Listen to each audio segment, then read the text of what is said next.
বাজান দুনিয়া কিন্তু ক্ষণস্থায়ী জিন্দেগি, আখিরাতের জিন্দেগি শুরু আছে, আর কোনো শেষ নাই।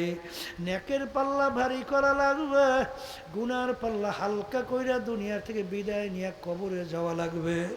কিন্তু মুসলমান বলতেই মন চায় নেকের পাল্লা ভারী করবে, গুনার পাল্লা হালকা করবে, এরপর দুনিয়া থেকে বিদায় নিয়ে কবরে যাবে। কিন্তু শত্রু তোমাকে আমাকে বাধা দেয়। এই শত্রুর থেকে বাঁচার জন্য আমার মালিক তোমাকে আমাকে হুকুম করছেন, ওয়াকুনু মা'আস সাদিকিন, তোমরা সাদিকিন বান্দাদের সঙ্গী হও।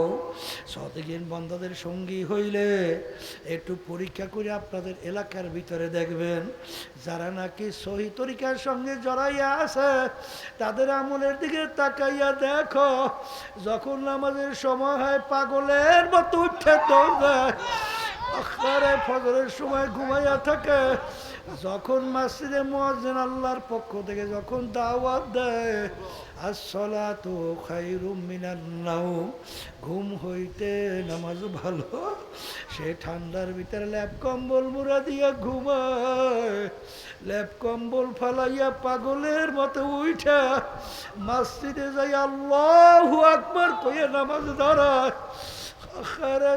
রুকুর ভিতরে যাই আমার মালিকের তাসবিহ আদায় করে, সেজদায় যাইয়া মাওলার কুদরতি পায়ের ভিতরে পইরা সুবহান রাব্বিয়াল আলা কইয়া ডাক দেয়। ঠিক আমার বাজানদেরকে বলবো তাদের চোখের দিকে তাকাইয়া দেখো, তাদের চোখের ভিতরে টল টল কইরা পানি বাইয়া বাইয়া পড়ে, আর আফসোস করে আহ কইরা ডাক দেয়, আর বলে আমার দয়ার মালিক তুমি যদি আমাকে মাপ নাই করো, আরে যেদিন ওই অন্ধকার কবরে আমাকে রাখবে সেদিন তো আমার কেউ থাকবে না, লা ইয়ামুতু ফিহা ওয়ালা ইয়াহইয়া। বাজান আল্লাহ রাব্বুল আলামিন বলেন মানুষ বাঁচবেও না মরবেও না, মৌত তালাশ করে আর কোনোদিন পাওয়া যাবে না। এই শাস্তি সহ্য করার শক্তি এক সেকেন্ডের কোনো মানুষের নাই। এই জন্য আমার বাজানদেরকে বলবো, পর্দা আলে মা বোনদেরকে বলবো, আমার মাওলা বড় মায়ার মাওলা, আমার মালিক বড় দয়ার মালিক। যদি পাহাড় পরিমাণ গুনাহ হইয়া থাকে আর আমার মালিকের দরবারে দুই চোখের পানি ছাইরা দুই হাত মালিকের দরবারে উঠাইয়া যদি ডাক দিয়া বলতে পারো হে আমার দয়ার মালিক, নাফরমান তোমার দরবারে হাজির, আমার গুনাহ জীবনের গুনাহ করে মাফ করে দাও। আমার মালিককে ডাক দিতে দেরি, আমার মালিক তোমার আমার ডাকে সাড়া দিতে দেরি করে। কারিমের ভিতর আল্লাহ রাব্বুল আলামিন তাদের পরিচয় দেয় মিনান নাবিয়িনা ওয়াস সিদ্দিকিনা ওয়াস শুহাদাই ওয়াস সালিহিন ওয়া হাসুনা উলাইকা রফিকা। আল্লাহ রাব্বুল আলামিন পরিচয় দেয় কাদের উপর আমার নেয়ামত বর্ষিত হয়েছিল, নবীদের উপরে, সিদ্দিকিনদের উপরে, শুহাদায়ে কেরামদের উপরে, এবং তাদের ধারাবাহিকতায় কিয়ামত পর্যন্ত নেককার পরহেজগার তাদের কাজ তাদের আমলই হইল নেক আমল। জোরে বলেন কথা ঠিক না ঠিক? বর্তমানে এক শ্রেণীর বের হয়েছে নামাজ নাই রোজা নাই, আখারে পর্দা নাই, হারাম হালাল তমিজ পার্থক্য করে চলে না, সুন্নাত তরিকা অনুযায়ী চলে না, তারাও স্বপ্নে দেখে তারাও নাকি বেহেশতে যাবে। জোরে বলেন কথা ঠিক না ভাই ঠিক? আমার বাজানদেরকে বলবো কোনটা নেকের কাজ, কাদের উপরে আমার মাওলার নেয়ামত বর্ষিত হয়েছে আমার মালিক জানাইছে কি জানায় না? বলেন নবীদের পথ, এই সিদ্দিকিনদের পথ, শুহাদায়ে কেরামদের পথ, তাদের ধারাবাহিকতায় কিয়ামত পর্যন্ত নেককার পরহেজগার আল্লাহ ওয়ালাদের পথ। জোরে বলেন কথা ঠিক কিনা? এ কবরের যাত্রীরা, আল্লাহর বান্দারা, পর্দা আলের মা বোনেরা, আমার পে কেউ রাগ করিল না, আমার পে কেউ কষ্ট নিও না। কারণ বাজান তোমার কবরে তুমি যাবা, আমার কবরে আমি যাব। তোমার কবরের প্রশ্নের উত্তর তুমি দিবা, আমার কবরের প্রশ্নের উত্তর আমি দেব। আলিয়াউমা আকমালতু লাকুম দীনাকুম ওয়া আতমামতু আলাইকুম নি'মাতি ওয়া রাদিতু লাকুমুল ইসলাম দীনা। দিন কিন্তু পরিপূর্ণ, দিনের ভিতরে বাড়তি কমতি আর কোনো দিক নাই। নবীও কিন্তু শেষ নবী, নবী কিন্তু আর আসবে না। কোরআনুল কারীম কিন্তু আর দ্বিতীয়বার নাযিল হবে না। কোনটা নেক কাজ, কোনটা বদ কাজ, এইটা আমাদের জানতে হবে। বাজান সিদ্দিকীনদের আমল, নবীদের উপরে আমার মালিক রাজি খুশি হয়ে গেছিলেন, সিদ্দিকীনদের উপরে, শুহাদায়ে কেরামদের উপরে, এবং ধারাবাহিকভাবে তাবিঈন, তাবিঈন, উলামায়ে মুতাকাদ্দিমিন, মুতাআখিরিন, হাত্তাকাল এখন পর্যন্ত এই ধারাবাহিকতায় যারা চলে আসছে তাদের আমলই হইল নেক আমল। জোরে বলেন কথা ঠিক না বেঠিক? এই কবরের যাত্রীরা কুরআন এবং হাদিস অনুযায়ী তালাশ করলে দেখবা একজন সাহাবাও পাওয়া যায় না তারা হুশ থাকতে, জীবন থাকতে এক ওয়াক্ত নামাজ ছাড়ছে। আছে? নাই। বাজান একজন সাহাবীও পাওয়া যায় না যারা আল্লাহর হুকুম পর্দা খেলাপ করছে, মানে নাই, পর্দা ঠিক রাখে নাই। একজন সাহাবাও পাওয়া যায় না। এই আল্লাহর বান্দারা একজন সাহাবাও পাওয়া যায় না যারা হারামের ভিতরে লিপ্ত ছিল, অর্থাৎ হারাম ভক্ষণ করছে, সুদ ঘুষের ভিতরে লিপ্ত ছিল, বিভিন্ন পরের মাল ঠগাইয়া নিজের সম্পদ বাড়ানো, ব্যবসার ভিতরে ধোকাবাজি কইরা, বাজান ক্ষমতার বলে দলের গরমে চাঁদাবাজি কইরা সম্পদ গড়ায়। তুমি ভালো কইরা যাই না রাখো। আল্লাহ রাসূল সাল্লাল্লাহু আলাইহি ওয়াসাল্লাম বলছেন, যেই হারাম মালের দ্বারা রক্ত এবং গোশত তৈরি হবে তার জায়গা জাহান্নাম ছাড়া হবে না। আমি বলি নাই, আল্লাহ রাসূল বলছেন। আমি শুনাইতেছি, কে মানবেন জানি না। আমার পে কেউ রাগ কইরা লাভ নাই রে বাজান। যদি ঠিক বলি মানার চেষ্টা করো। হারামে কিন্তু আরাম নাই, হারামে কিন্তু আরাম নাই, হারামে কিন্তু আরাম নাই। জোরে কেউ আছে? নাই নাই নাই। বাজার বাংলাদেশের ভিতরে দেখবা যারা দুনিয়াদার তাদের অনেকের হালাত তোমরা তালাশ করলে শুনবা। বাংলাদেশে এক বড় ব্যাংকার ধনী মারা যাওয়ার পরে বাজান ওকে নিয়ে গাড়ির গ্যারেজের ভিতরে লাশ ফালাইয়া রাখলো।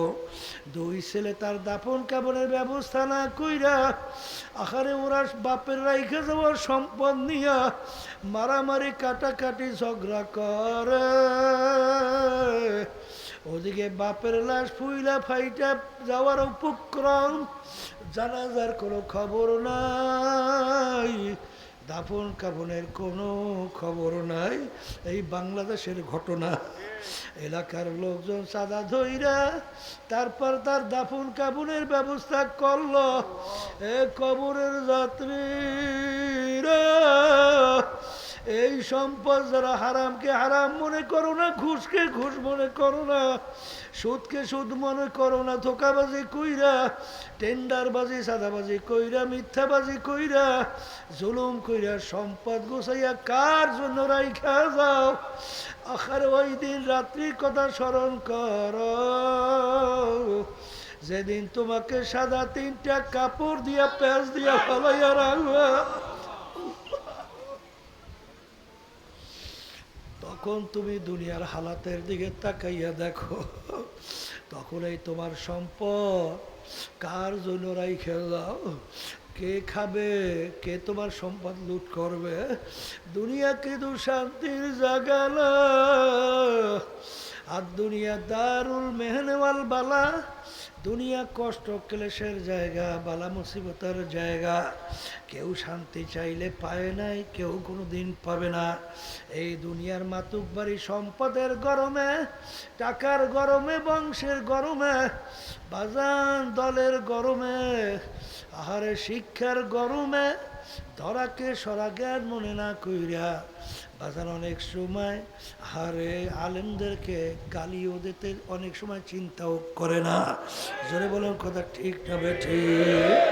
কিন্তু আমার সেই বাজানদেরকে বলবো, দুনিয়ার ইতিহাস পড়া দেখো, ফেরাউনের ইতিহাস পড়ো, সাদ্দাদের ইতিহাস পড়ো, নমরুদের ইতিহাস পড়ো, বাংলাদেশের অনবরত বড় বড় ধনীদের ইতিহাস পড়া দেখো। কই ফেরাউন তো মাওলার সঙ্গে চ্যালেঞ্জ করে খোদাই দাবি করলো, ওর যখন হায়াতের বেড়া আমার মালিক শেষ করলো, ওকে নীল নদীর ভিতরে ফালাইয়া আমার মালিক চুবাইয়া চুবাইয়া মারল। ফেরাউনের পাত্তাও নাই। সাদ্দাত মাওলার সঙ্গে চ্যালেঞ্জ করলো, বাজান দুনিয়ায় বেহেশত তৈরি করলো, মালিকের বেহেশতে যাবে না। কই সেই বেহেশতের দেখারও সুযোগ আমার মাওলা দেয় নাই। নমরুদ মাওলার সঙ্গে চ্যালেঞ্জ করলো, তার খলিল ইব্রাহিমকে আগুনে ফালাইল, একটা ঠ্যাং ভাঙ্গা মশার মস্তকে ঢুকাইয়া ওর মাথা আসার পাশার দিয়া শেষা বেসা কইরা মারল। কই নমরুদের পাত্তাও পাওয়া যায় না।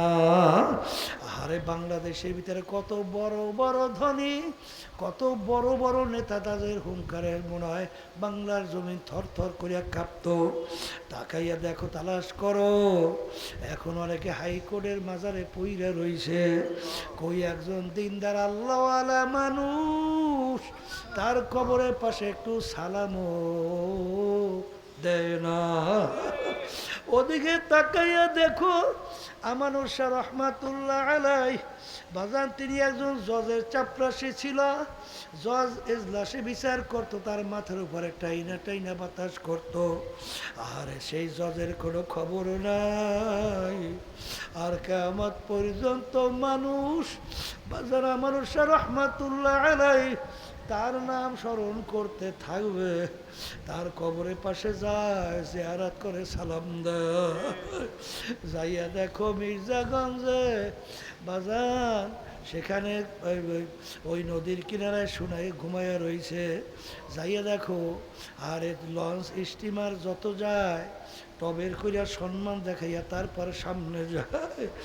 এ দুনিয়াদার পাগল আমার বাবারা, সিলেটে যাইয়া দেখো শাহজালাল রহমাতুল্লাহ আলাই, আমানুর শাহ রহমাতুল্লাহ আলাই, তাদের কবরে পাশে মানুষ যায়, সালাম দেয়, দুই চোখের পানি ছাড়ে দোয়া করে। কিন্তু তুমি মরার পরে মানুষ কি তোমার জন্য দোয়া করবে না? বলবে শয়তানরা মরছে ভালো হয়েছে। জোরে বলো কথা ঠিক যাবে ঠিক? একদিন আমার বাজানদেরকে বলবো, পর্দা আলে মা বোনদেরকে বলবো, বাজান দুনিয়া কিন্তু ক্ষণস্থায়ী জিন্দেগি, আখিরাতের জিন্দেগি শুরু আছে, আর কোনো শেষ নাই। নেকের পাল্লা ভারী করা লাগবে, গুনার পাল্লা হালকা কইরা দুনিয়া থেকে বিদায় নিয়ে কবরে যাওয়া লাগবে। কিন্তু মুসলমান বলতেই মন চায়, নেকের পাল্লা ভারী করবে, গুনার পাল্লা হালকা করবে, এরপর দুনিয়া থেকে বিদায় নিয়ে কবরে যাবে। কিন্তু শত্রু তোমাকে আমাকে বাধা দেয়।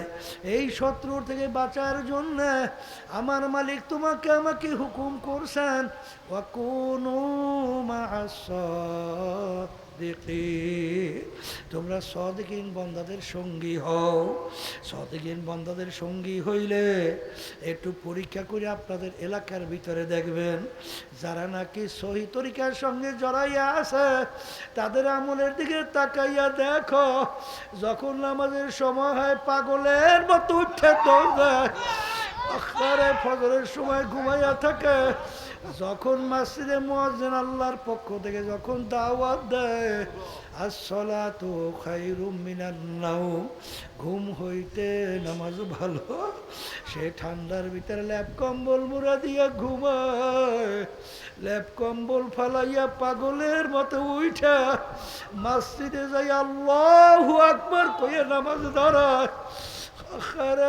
রুকুর ভিতরে যাই আমার মালিকের তাসবিহ আদায় করে, সেজদায় যাইয়া মাওলার কুদরতি পায়ের ভিতরে পইরা সুবহানা রাব্বিয়াল আলা কুইয়া ডাক দেয়। ঠিক আমার বাজানদেরকে বলবো, তাদের চোখের দিকে তাকাইয়া দেখো, তাদের চোখের ভিতরে টল টল কইরা পানি বাইয়া বাইয়া পড়ে, আর আফসোস করে আহ কইরা ডাক দেয়, আর বলে আমার দয়ার মালিক, তুমি যদি আমাকে মাপ নাই করো, আরে যেদিন ওই অন্ধকার কবরে আমাকে রাখবে, সেদিন তো আমার কেউ থাকবে